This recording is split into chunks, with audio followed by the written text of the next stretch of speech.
Alright, well, E3 2017 is over. It was quite the wild ride. We got a lot of game announcements, some hardware announcements, and a lot more other stuff. So we're going to be covering the top stories I found most interesting, from least interested to most interested.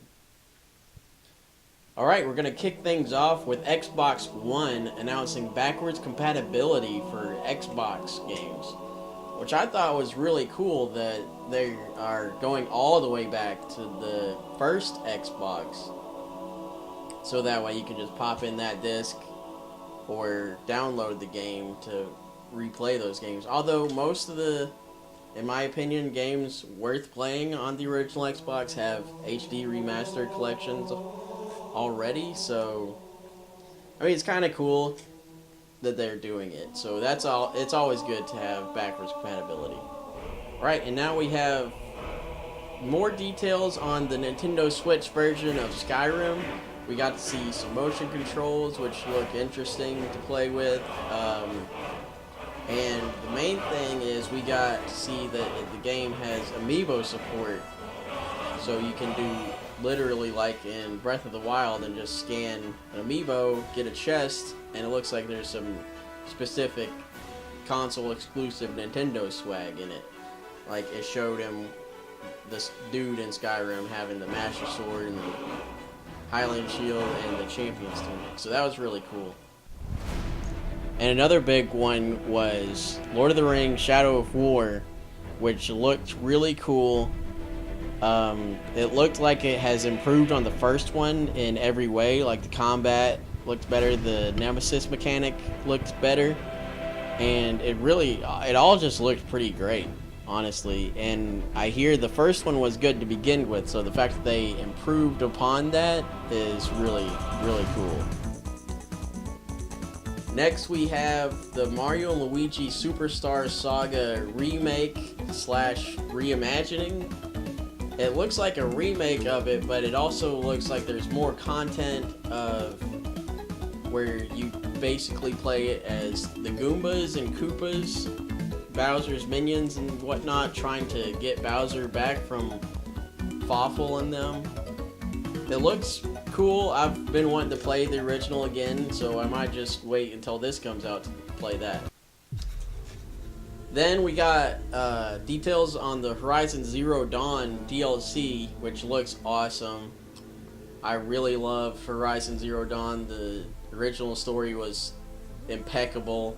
One of the best games I've played in a while. So the DLC looks like it's going to be more of that, which I'm not against. It looks fun. And then Sea of Thieves is next. We got to look at that. It looks really fun with friends. It looks a lot like basically Destiny, but with pirates, and like an actual open world. Like you can go find treasure in a cave, or you can go fight other pirates and steal their treasure. It looks like a whole lot of fun, especially if you have a whole crew of friends. Then we got a big reveal of Beyond Good and Evil 2 actually being developed, which this game is one of the 3 games of the past long-running jokes that would never happen. It was Kingdom Hearts 3, Beyond Good and Evil 2, and of course Half-Life 3, which the fact that 2 of those 3 are in development gives me hopes that hopefully someday all of them will be available. The Shadow Colossus remake looks amazing. The trailer caught me off guard by a lot. I was not expecting another remake because we just had a remaster, but this is like a full remake from the ground up, supposedly. The gameplay all looks the same, but it looks impeccably better. The Star Wars Battlefront II fan service, I would say, is next, because it really seems like the developers heard all the gripes and complaints about the first Battlefront and are doing everything they can to correct it. We're getting a single player mode, a bunch of free content, contrary to having to buy like practically everything in the first Battlefront. Better modes, better gameplay, all of it looks amazing, and it's really cool to me that EA is actually listening to the gamers and doing what they want.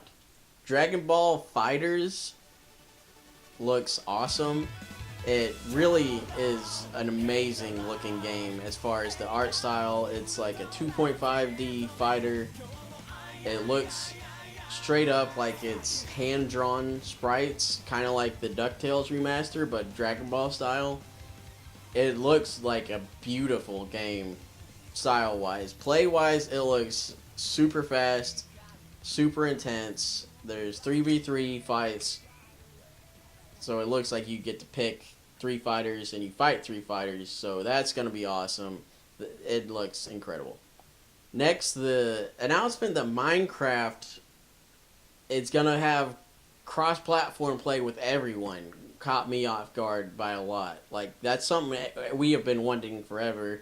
We kind of got it with past Xbox One games where you could play with Windows 10 users and whatnot.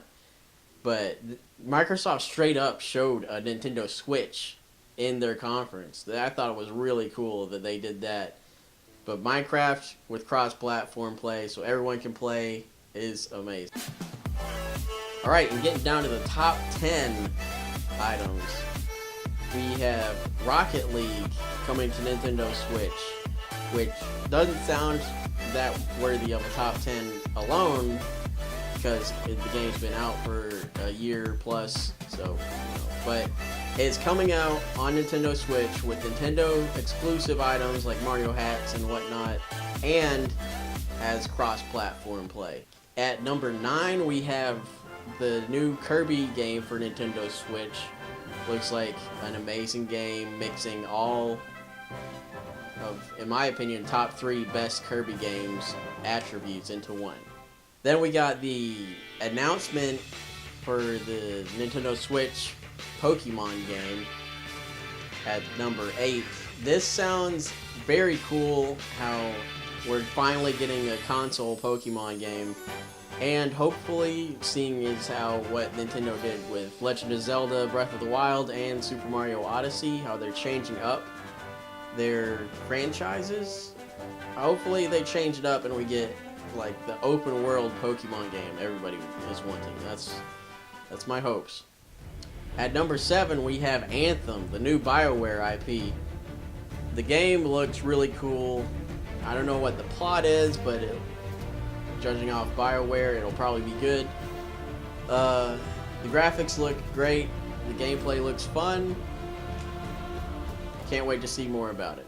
Number 6, we have Far Cry 5, which we only got a teaser before E3. Now we have some gameplay to go behind that. And it looks like you are going to have a lot more NPC friends in this game. Like, it showed helicopter buddy helping you out, a woman that looks like a sniper or something helping you out, and the thing that makes any video game better is you get a dog and he can fetch guns. Number 5, we have God of War 4. Obviously, that gameplay footage was really, really cool looking. It looks like all the good about God of War plus open world style, so that game is gonna be nuts when it comes out. Number 4, we got an amazing look at the new SpiderMan game for PS4. We got to see the combat, we got to see somewhat of the story. We didn't really get a trailer, like a cinematic trailer. It was mainly just gameplay, but still, like, that game looks like it's gonna be the ultimate Spider-Man game, especially with Miles Morales being in it. At number 3, this one is kind of iffy on, because it wasn't actually in a conference at E3, but it was, I believe, the second night at midnight. Square Enix was just like, you know what? We're gonna release a Kingdom Hearts 3 trailer. just because. And the trailer looked, oh man, does it look cool. It showed off more of the gameplay. It showed off a lot of the Olympus Coliseum, which looks to be actual world in this one, like the overworld. Because in Kingdom Hearts 2, it was just the underworld. Kingdom Hearts 1, it was just the Coliseum. So hopefully we get another Coliseum and overworld and underworld to play in.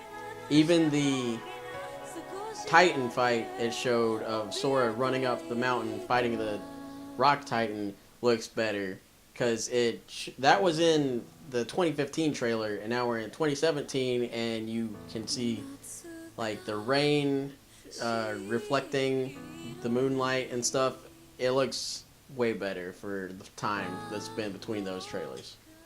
Right, and at number 2 we have Super Mario Odyssey, which honestly was my game of show for E3. It was the one I was most excited about as far as what we saw from it. It looks ridiculous. Like, Mario being able to possess practically anything is a really cool mechanic. I was kind of bummed that they said there aren't going to be the traditional Mario power-ups in the game. But then I got to thinking about it, and there are potentially hundreds of power-ups in the game.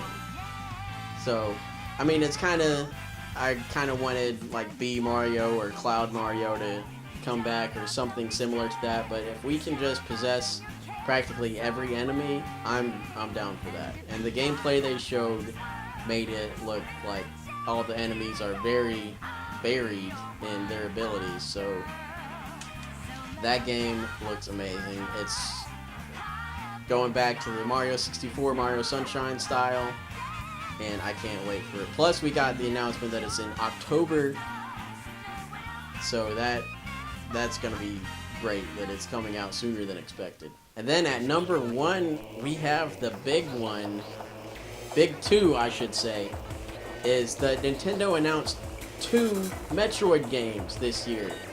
Like, they announced Metroid Prime 4 in their Digital Spotlight event, and that had me just, my heart was beating like 200 beats per second. I couldn't sit still. That was amazing.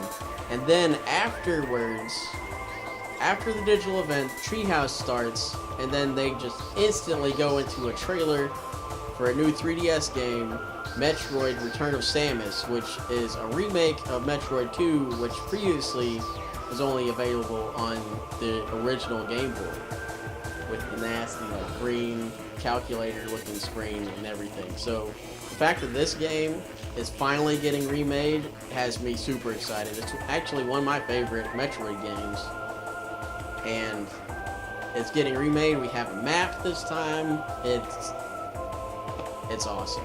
Just to see all the Metroid evolutions in good non-Game Boy graphics and with colors is really, really cool to see.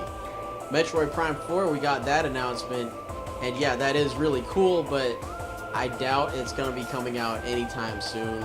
If I had to guess, I would say late 2018, more than likely 2019. Alright, and that about wraps up my list for stuff that got announced at E3 2017 that had me very excited. I really liked this E3 overall. At first, it started out pretty slow, but then it picked up more and more steam as it went on. And it ended up being a pretty good E3. I would give Nintendo the win for this one because they announced so many new franchise games. Sony was a pretty close second, but they really only had God of War and SpiderMan for stuff that got me super duper excited. Shadow of Colossus is cool and all, but it's already come out. And Microsoft is going in the right direction. They're finally playing nice this year with the... Alright, well, that's my opinions on E3 2017. If you like this video, give it a like. Tell me what you liked in the comments, and don't forget to hit that subscribe button. Hopefully you enjoyed my opinions, and I'll see you next time with a video about something interesting. Alright.